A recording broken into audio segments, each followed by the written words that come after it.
उर्दू देश की तहजीब है। उर्दू जबान ने अंग्रेजों के खिलाफ इनकलाब जिंदाबाद का नारा दिया था।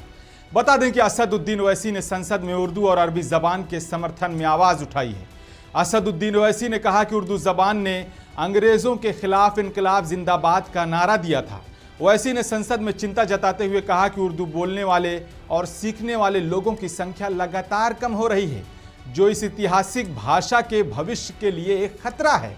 ओवैसी ने कहा कि मैं सरकार से आग्रह करता हूं कि देश के विभिन्न राज्यों में अरबी और उर्दू के लिए विशेष विश्वविद्यालयों की स्थापना की जाए।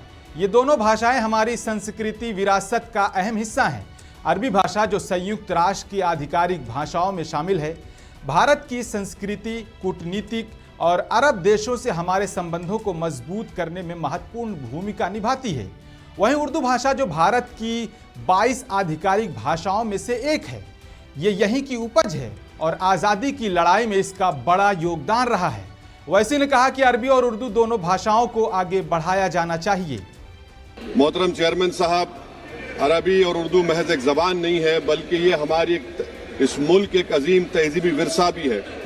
और अक़वाम मुत्तहिदा के 6 ऑफिशियल लैंग्वेजेस में अरबी को माना गया और ये हमारे एक सॉफ्ट पावर के लिए, हमारी एक तहजीबी डिप्लोमेसी में एक बहुत बड़ा रोल अदा करता है, अरब दुनिया से ताल्लुकात को फ़रोग़ देने के लिए।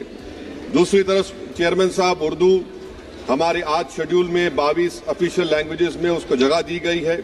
ये ज़बान इस मुल्क में पैदा हुई है। इस ज़बान ने अंग्रेज़ों की आज़ादी के ख़िलाफ़ इनक़लाब जिंदाबाद का नारा दिया, बल्कि प्रेमचंद की किताब सोज़े वतन को अंग्रेज़ों ने उस पर पाबंदी लगाई थी, महज इसलिए कि उसमें मुल्क की हुब्बुल वतनी का जिक्र किया गया। सर, आप जानते हैं कि इस मुल्क में उर्दू बोलने वालों की तादाद कम हो रही है। इसीलिए मैं हुकूमत से इस बात का मुतालबा करता हूँ कि अरबी और उर्दू तालीम के फ़रोग़ के लिए मुल्क के मुख्तलिफ रियासतों में अच्छे इंफ्रास्ट्रक्चर के साथ एक जामिया को कायम किया जाए।